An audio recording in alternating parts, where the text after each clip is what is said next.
नमस्कार साथीहरु, means creation च्यानलमा तपाईहरुलाई हार्दिक स्वागत छ। आजको भिडियोमा म तपाईहरुलाई चाहिँ हालसालै मात्र गण्डकी प्रदेश लोकसेवा आयोगले चाहिँ खुलाएको विभिन्न विज्ञापनहरुमा चाहिँ कसरी चाहिँ आवेदन दिने भन्ने बारेमा म भिडियो बनाउन गइराखेको छु। सुरु गरौँ है त।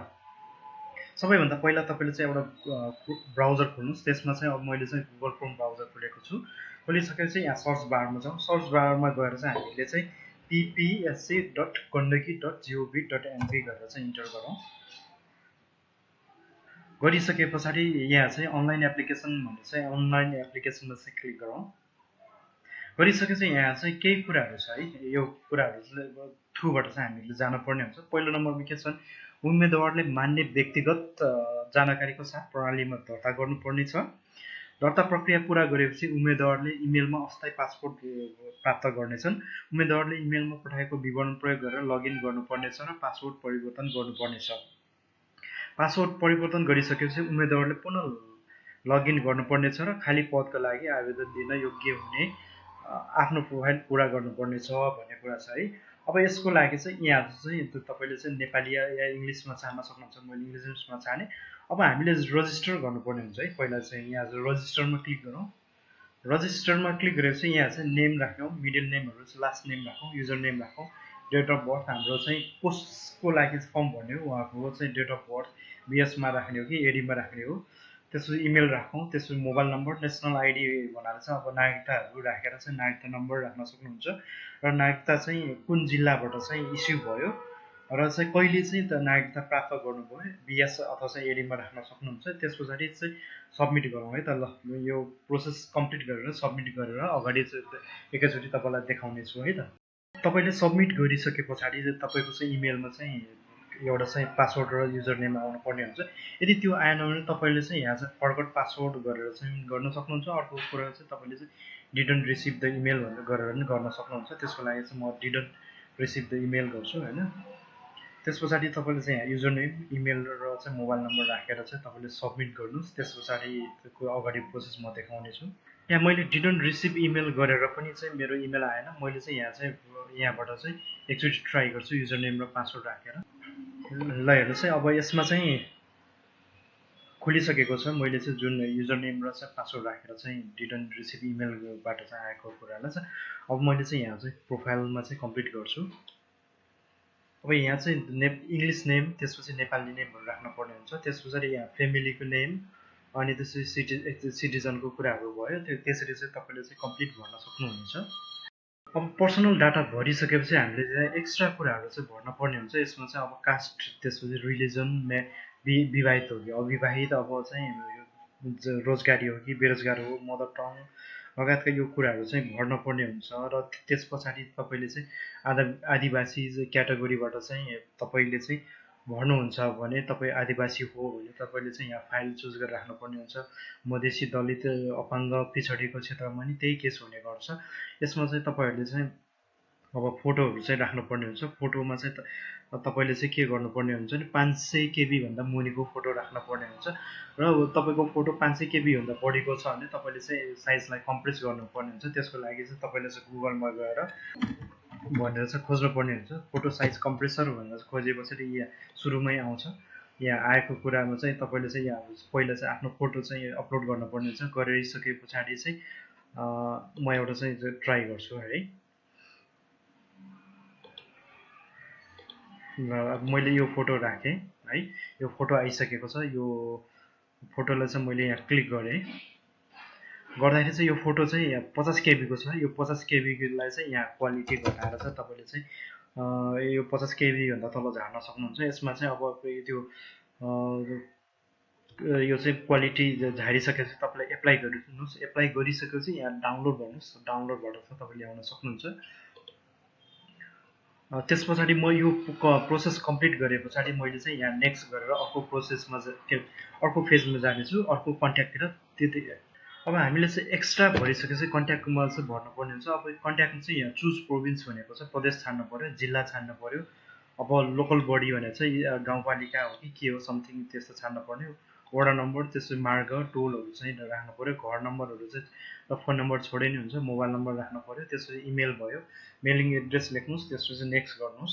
अब त्यसपछि हामी एजुकेसन सेक्सनमा आइसकेका छौँ। एजुकेसन सेक्सनमा चाहिँ हामीले यहाँ एड गर्दै थप्दै जाने हो। हामीले चाहिँ एसएलसीबाट चाहिँ थप गर्दै जानेछौँ। एसएलसी पछाडि चाहिँ अब पिसिएलको त्यसै ब्याचलरको तपाईँको चाहिँ कुन पदको लागि चाहिँ गर्दै हुनुहुन्छ त्यो अनुसार तपाईँको चाहिँ एजुकेसन लेभल राख्दै जानुपर्ने हुन्छ। र यहाँ एड गरेपछि के देखिन्छ त, यहाँ तपाईँले चाहिँ बोर्डको नाम लेख्नु पऱ्यो, लेभल लेख्नु पऱ्यो, फ्याकल्टीको लेख्नु पऱ्यो, पर्सेन्टेज, डिभिजन, मेजर सब्जेक्टहरू लेख्नु पऱ्यो, डिस्क्रिप्सन, अनि त्यस पछाडि चाहिँ अब गभर्मेन्टबाट हो कि नन गभर्मेन्टबाट हो, कहिले पास हुनुभयो त्यो एडी र बिएसमा राख्न सक्नुहुन्छ। त्यसपछि ट्रान्सक्रिप्ट राख्नुपर्ने हुन्छ है, र क्यारेक्टर सर्टिफिकेट राख्नुपर्ने हुन्छ। र यहाँ के भनेको छ, कृपया आफ्नो ट्रान्सक्रिप्टको सम्पूर्ण कागजात पिडिएफ फर्ममा अपलोड गर्नुहोला। र तपाईँको चाहिँ फोटो खिचेर राख्नु भएको छ भने पिडिएफमा चाहिँ अपलोड गर्नुपर्ने हुन्छ। पिडिएफमा चाहिँ पिडिएफ बनाउनको लागि चाहिँ तपाईँले चाहिँ यहाँ गुगलमै गएर बनाउन सक्नुहुन्छ। त्यसपछि वर्डबाट पनि बनाउन सक्नुहुन्छ। र चाहिँ मैले चाहिँ गुगलबाट कसरी बनाउने भनेर चाहिँ अलिकति देखाउँछु। इमेज टु पिडिएफ कन्भर्टर भनेर चाहिँ तपाईँले गुगलमा खोज्न सक्नुहुन्छ। त्यसपछि यहाँ चाहिँ जेपिजी टु पिडिएफ भनेको छ, यसरी चाहिँ यहाँ क्लिक गरेर गर्न सक्नुहुन्छ। यहाँ फाइलहरू चुज गर्ने हो, गरिसकेपछि तपाईँलाई चाहिँ कन्भर्ट टु पिडिएफ भन्ने छ, त्यो पिडिएफमा चाहिँ कन्भर्ट हुन्छ है। त्यसरी त तपाईँले चाहिँ त्यो राख्न सक्नुहुन्छ। अनि त्यसपछि क्यारेक्टर सर्टिफिकेट राख्नु पऱ्यो। त्यसपछि तपाईँले सेभ गरेर अगाडि बढ्नुहोस्। अब एजुकेसन पछाडि हामीले ट्रेनिङ पनि राख्न सक्छौँ। यसमा चाहिँ हामीले चाहिँ जुन पोस्टको लागि चाहिँ एप्लाई गर्दैछौँ त्यो रिलेटेड ट्रेनिङहरू छ भने चाहिँ यहाँबाट एड गरौँ।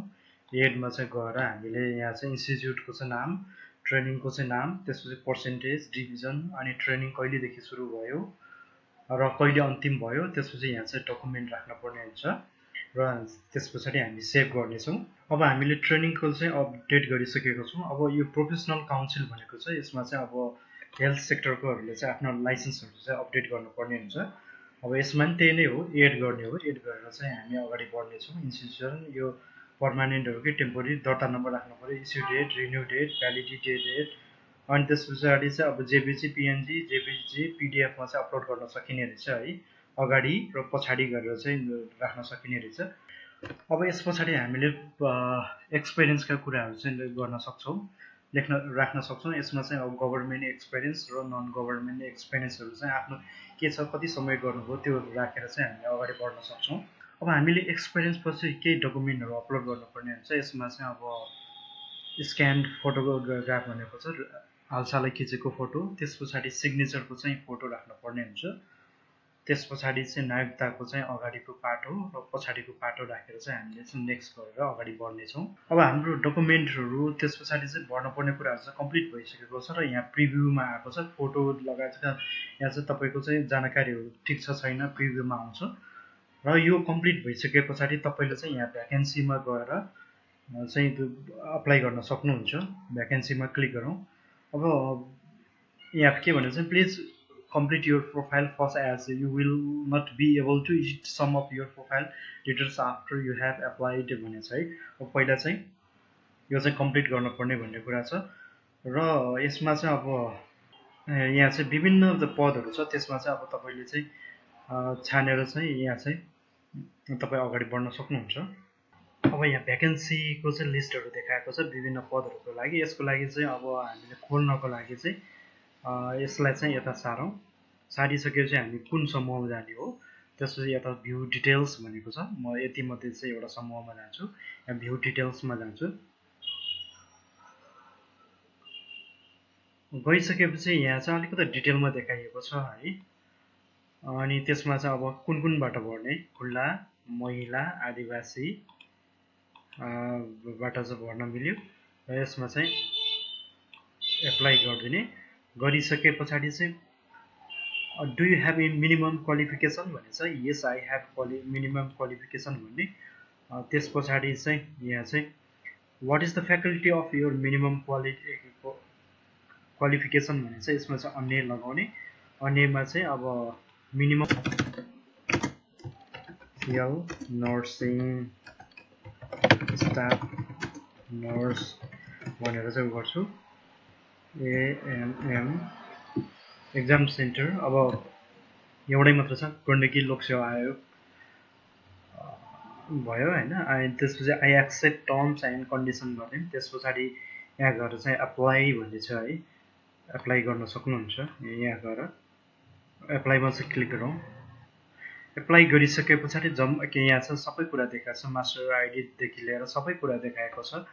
अब त्यस पछाडि यहाँ चाहिँ के भनेको छ, माथिको विवरण ठिक छ छैन एकिन मात्र गरेर यस कन्फर्म गरेर अगाडि बढ्नु होला भन्ने छ। अब म यस कन्फर्म नै गर्छु। You have successfully applied for the advertisement, application number something भनेको छ है। अनि त्यस पछाडि यहाँ पेमेन्टमा जाउँ। पेमेन्टमा चाहिँ गएर चाहिँ अब तपाईँले चाहिँ वाणिज्य ब्याङ्क गर्न सक्नुहुन्छ यदि चाहिँ के अरे अफलाइन पेमेन्ट गर्ने हो भने, र अनलाइन पेमेन्ट गर्ने हो भने यहाँ ब्याङ्क के अरे छानेर गर्न सकिन्छ है। त्यसपछि नेक्स्ट गरौँ। गरिसकेपछि अब तपाईँले चाहिँ यहाँ कनेक्ट आइपिएसबाट तिर्न सक्नुहुन्छ है। अनि यहाँ सबै डिटेल कुराहरू देखाइएको छ। अनि त्यसपछि रकम भुक्तानी गर्नुहोस् भन्ने छ, यहाँ क्लिक गरौँ। अनि त्यस पछाडि अब कनेक्ट आइपिएसमा युजर नेम राखेर चाहिँ यो अब यो के भन्छ अरे क्याप्चा देखाइएको छ, यसलाई साइन इन गरेर अगाडि बढ्नेछु। त्यस पछाडि अब यहाँ सबै डिटेलहरू आएको छ मेरो डिटेलहरू। त्यस पछाडि मैले यहाँ चाहिँ ब्याङ्क सेलेक्ट गर्न पर्ने हुन्छ, त्यो सेलेक्ट गर्छु।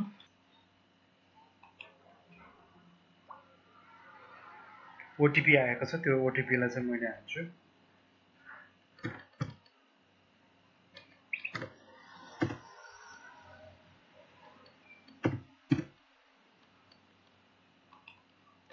अब यसरी चाहिँ अब पे हुँदैछ, पे सक्सेसफुल भयो।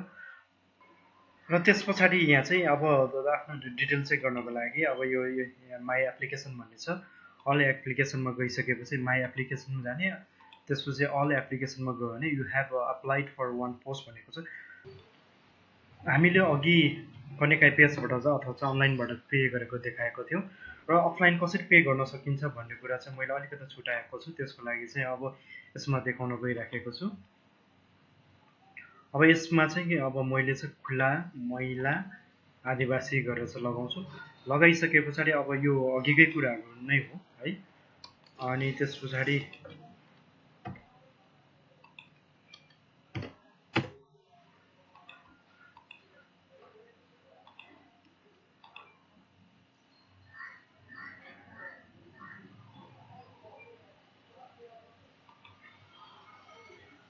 अब यहाँ पेमेन्टमा चाहिँ गएर अघि हामीले चाहिँ अनलाइनबाट गरेको थियो, यहाँ अफलाइनबाट चाहिँ गएर चाहिँ चुज अप्सन भनेको चाहिँ वाणिज्य ब्याङ्क गएर चाहिँ यहाँ चाहिँ नेक्स्ट गरिसके पछाडि चाहिँ यहाँ चाहिँ एउटा भोचर जेनेरेट हुन्छ, त्यसलाई भरेर वाणिज्य ब्याङ्कमा गएर शुल्क तिरेर चाहिँ के अरे पनि चाहिँ यसरी चाहिँ पे गर्न सकिन्छ। यदि तपाईँसँग चाहिँ अब अनलाइन माध्यमबाट पे गर्ने सक्ने चाहिँ तपाईँको चाहिँ प्लेटफर्म छ भने तपाईँले कनेक्ट आइपिएसबाट चाहिँ तिर्न सक्नुहुन्छ, जुन अघि मैले देखाइसकेको छु।